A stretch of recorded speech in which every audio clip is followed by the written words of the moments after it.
presented by DK Pictures.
ना मिला रे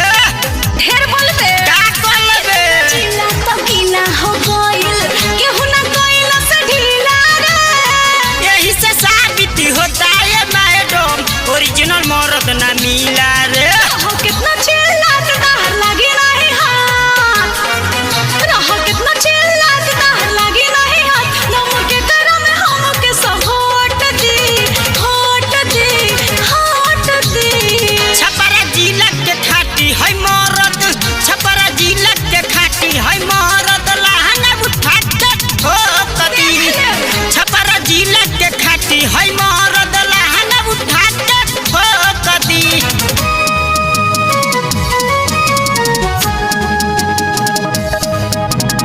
presented by DK Pictures.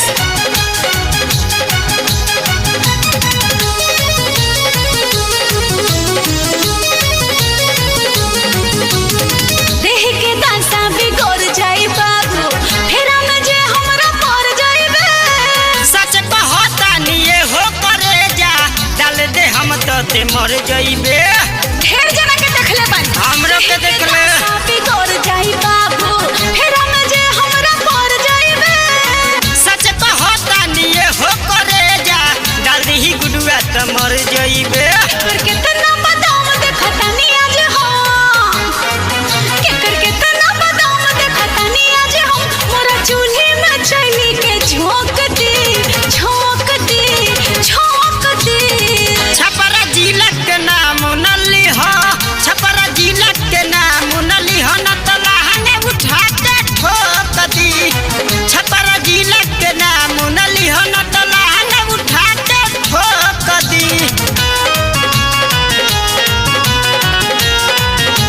presented by DK Pictures.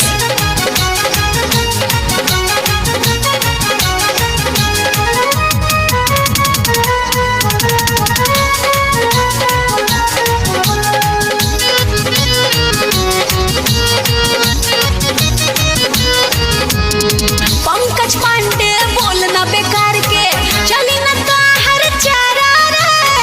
नहीं सुताइब नहीं उठाइब मर्दम खारा खारा रे लागत तोर भाड़ा भाग ना जानत रनी पंकज पांडे बोलना बेकार के चली न तो हर चारा रे नहीं सुताइब नहीं उठाइब मर्दम खारा खारा रे मुंडी जाई पागलाई करे लगुमाई माई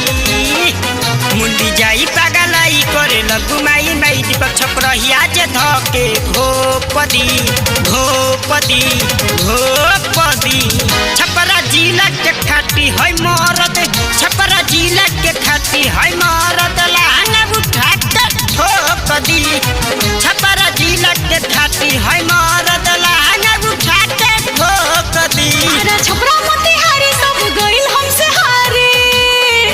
अरे छपरा मोतिहारी सब गइल हमसे हारे अरे कवर जिला बाकी रोक दी छपरा जिला के नाम नली हो छपरा जिला के नाम नली हो न तो लहंगा उठा